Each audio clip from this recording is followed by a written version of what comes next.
السميع العليم من الشيطان الرجيم. بسم الله الرحمن الرحيم. هو الذي أرسل رسوله بالهدى ودين الحق ليظهره على الدين كله. صدق الله العظيم. الصلاة والسلام عليك سيدي يا رسول الله وعلى آلك وأصحابك سيدي يا حبيب الله. سورہ التوبہ، سورہ الفتح اور سورہ الصف، ان تینوں سورتوں میں اللہ رب العالمین جل جلالہ کا ارشاد ہے والذی ارسل رسولہ بالہدی ودین الحق لِيُظْهِرَهُ عَلَى الدِّينِ كُلِّهِ. وہی ہے جس نے رسول مکرم کو، اپنے معظم رسول کو ہدایت اور دین حق دے کر اس لیے بھیجا تاکہ وہ دین حق کو تمام دینوں پر غالب فرما دے. اللہ رب العالمین جل جلالہ نے اس آیہ مبارکہ میں نبی کریم صلی اللہ علیہ وسلم کی ولادت، آپ کی تشریف آوری، آپ کی آمد اور آپ کی بعثت کے مقصد اعظم کو بیان فرمایا ہے. آپ کی ولادت اس لیے ہوئی، آمد اس لیے ہوئی، تشریف آوری اس لیے ہوئی، بعثت اس لیے ہوئی تاکہ آپ دین حق کو روئے زمین پر موجود تمام دینوں پر غالب فرما دے.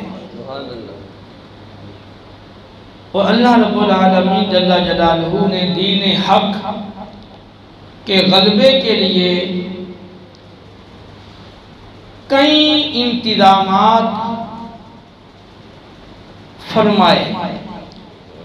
ان میں سب سے پہلی بات یہ ہے اللہ تعالیٰ نے بعثت انبیاء سے پہلے عالم ارواح میں تمام انبیاء علیہ السلام کی ارواح سے خطاب کرتے ہوئے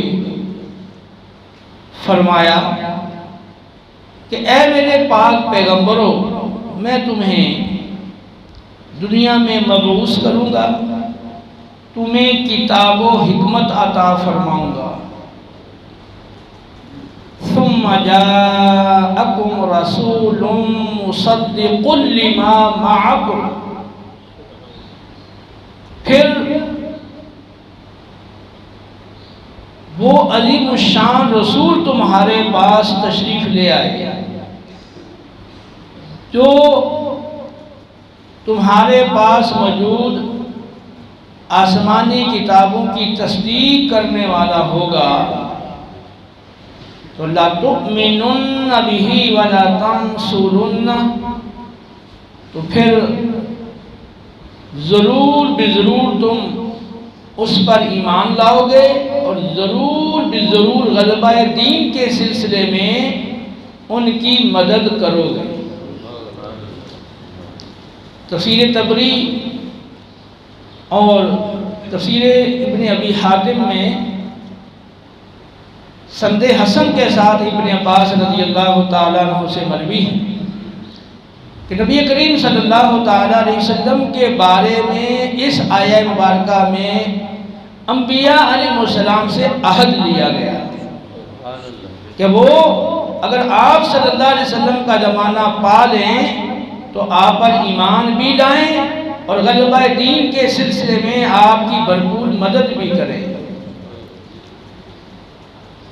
پھر اللہ رب العالمین نے جب بعثت انبیاء کا سلسلہ شروع فرمایا اور اللہ رب العالمین نے آسمانی کتابیں نازل فرمائیں تو ان کتابوں کے اندر بھی نبی کریم صلی اللہ تعالیٰ علیہ وسلم کا ذکر خیر فرمایا۔ آپ کے اوصاف حسنہ، آپ کے اچھے عمدہ اخلاق، آپ کی علامات نبوت اور نشانیاں ذکر فرمائیں تاکہ نبی کریم علیہ السلام کی تشریف آوری سے قبل ہی روئے زمین کے لوگ اپنے پیغمبروں کی زبان سے اور نازل شدہ کتابوں کے ذریعے سے آپ کے بارے میں آگاہی حاصل کر لیں اور انہیں معلوم ہو جائے کہ ایک عظیم الشان رسول تشریف لانے والا ہے اور وہ عظیم الشان رسول جو تشریف لائے گا اس کی یہ اوصاف ہیں، یہ نشانیاں ہیں، یہ علامات ہیں۔ الذی یجدونہ مکتوبا عندہم فی التوراۃ والانجیل، وہ رسول مکرم جن کو یہود اور نصارہ اپنی اپنی کتاب تورات اور انجیل میں لکھا ہوا پاتے ہیں۔ یہود اور نصرانی تورات میں، انجیل میں آپ کے تذکرے، آپ کے اوصاف، آپ کی نشانیاں، آپ کی علامات پڑھتے ہیں اور وہ ایسے آگاہ ہیں۔ اللہ رب العالمین نے آپ کے سچے غلاموں کی نشانیاں اور علامتیں اور احوال بھی ان کتابوں میں بیان فرمائے ہیں۔ فرمایا کہ محمد اللہ کے رسول ہیں اور جو اس رسول پاک صلی اللہ علیہ وسلم کی معیت اور غلامی اختیار کرنے والے ہیں اور ان کی صحبت اختیار کرنے والے ہیں اور تا قیامت جو ان کے نقش قدم پر چلنے والے ہیں، ان کے احوال یہ ہیں، وصف یہ ہے کہ کافروں پر تو بہت سخت ہیں، آپس میں بڑے مہربان ہیں، اور تم انہیں دیکھو گے کہ اللہ کا فضل پانے اور اللہ کی رضا پانے کے لیے کبھی رکوع کر رہے ہیں اور کبھی سجدہ کر رہے ہیں، اور ان کی عبادت کا اثر تم ان کی پیشانیوں میں ملاحظہ کرو گے۔ مَثَلُهُمْ فِي التَّوْرَاةِ وَمَثَلُهُمْ فِي الْإِنْجِيلِ، اور ان کے یہ اوصاف تورات میں بھی ہیں اور انجیل میں بھی ہیں۔ تو اللہ رب العالمین جل جلالہ نے کتابوں میں آپ صلی اللہ علیہ وسلم کا تذکرہ فرما کے، آپ کے غلاموں کا تذکرہ فرما کے، آپ سے قبل ہی روئے زمین کے لوگوں کو آپ کی تشریف آوری کے بارے میں آگاہ فرما دیا۔ اور پھر عیسیٰ علیہ السلام نے اپنی قوم بنی اسرائیل کو فرمایا کہ میں تمہاری طرف رسول بن کے آیا ہوں اور تمہارے پاس پہلے سے جو موجود ہے اللہ کی کتاب تورات، میں اس کی تصدیق کرنے والا ہوں۔ وَمُبَشِّرًا بِرَسُولٍ يَأْتِي مِن بَعْدِهِ اسْمُهُ احمد، اور میں تمہیں خوشخبری دے رہا ہوں کہ میرے بعد ایک عظیم الشان رسول آنے والا ہے جس کا نام احمد ہوگا۔ تو چونکہ یہود اور نصارہ نے اپنی کتابوں میں آپ صلی اللہ علیہ وسلم کا تذکرہ پڑھا اور اپنے پیغمبروں سے آپ کا تذکرہ سنا، اس لیے نبی کریم علیہ السلام کی جب تشریف آوری ہوئی تو انہیں آپ کی پہچان کے بارے میں کوئی شک یا شبہ یا تردد لاحق نہیں ہوا۔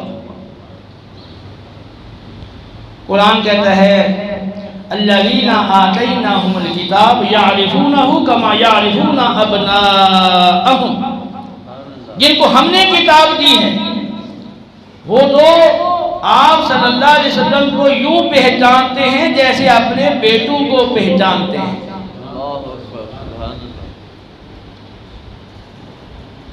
ترمذی شریف کی صحیح روایت ہے، رسول کریم صلی اللہ علیہ وسلم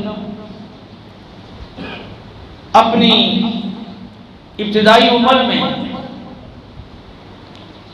اپنے لڑکپن میں اپنے چچا ابو طالب کے ساتھ ایک تجارتی سفر میں تشریف لے گئے، اور یہ قافلہ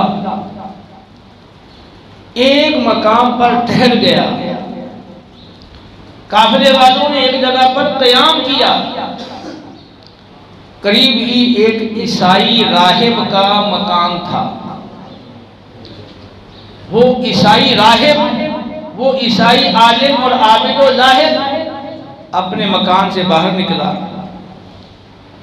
اور قافلے والوں کے پاس آیا اور نبی کریم علیہ السلام کی طرف اشارہ کر کے کہنے لگا، ھذا سید العالمین، یہ تمام جہانوں کے سردار ہیں۔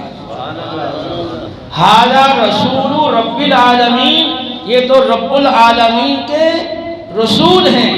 یبعثہ اللہ رحمۃ للعالمین، اللہ نے ان کو تمام جہانوں کے لیے رحمت بنا کر بھیجا ہے۔ قافلے والوں نے کہا، سرداران قریش نے کہا کہ تمہیں اس بات کا علم کیسے ہوا کہ یہ تمام جہانوں کے سردار ہیں، رب العالمین کے رسول ہیں، اللہ نے انہیں تمام جہانوں کے لیے رحمت بنا کر بھیجا ہے، تمہیں اس بات کا کیسے علم ہوا؟ کہنے لگا کہ میں اپنے مکان کے بالا خانے پر موجود تھا، تم لوگ جب ہماری اس وادی میں داخل ہوئے تو میں دیکھ رہا تھا پہاڑ اور درخت ان کو سجدہ کر رہے تھے، اور مجھے معلوم ہے کہ پہاڑ اور درخت مخلوق میں نبی کے سوا کسی کو سجدہ نہیں کرتے۔ مزید کہنے لگا کہ ان کے کندھے کے پاس وہ مہر نبوت موجود ہے، اس کے ذریعے سے بھی میں ان کو جانتا اور پہچانتا ہوں۔ تو اب اس عیسائی راہب کو آپ کی اس عمر میں کیسے علم ہو گیا کہ آپ سید العالمین ہیں، آپ رسول رب العالمین ہیں اور آپ رحمت للعالمین ہیں؟ دراصل اس نے پہلی کتابوں میں، تورات و انجیل میں آپ صلی اللہ علیہ وسلم کے یہ اوصاف پڑھے تھے، آپ کا تذکرہ پڑھا تھا، تو وہ جانتا تھا کہ جو آخری پیغمبر ہوں گے وہ تمام جہانوں کے سردار ہوں گے اور رب العالمین کے رسول ہوں گے، اور اللہ نے ان کو تمام جہانوں کے لیے رحمت بنا کر مبعوث فرمانا ہے۔